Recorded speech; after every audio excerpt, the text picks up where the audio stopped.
मी old school ती जेन्सी ती city वाली आणि मी देसी तरी इगो तिला जरा भी नाही मनामध्ये खराबी नाही पॅपराझी तिच्या मागे डेली क्रेझी तरी वाय सो शाय सुंदरी तुझं नाव काय आहे तुझं गाव काय आहे ग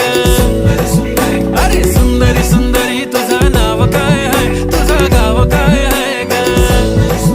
अरे सुंदरी तुझं नाव काय आहे तुझं गाव काय आहे ग ती ओजी एकदम फाईन आहे आणि थोडीशी डिवाइन आहे कशी लाजते बघून आयना आणि चेहऱ्यावरती शाईन आहे खानदानी ग्रॅटिट्यूड ॲटिट्यूड पुरा एशियाना चौथं केलं स्टाईल केलं मूव तिच्या समोर फिक्का गोल्ड आहे बोलायला पक्की बोल्ड आहे खरंच खूपच सुंदर आहे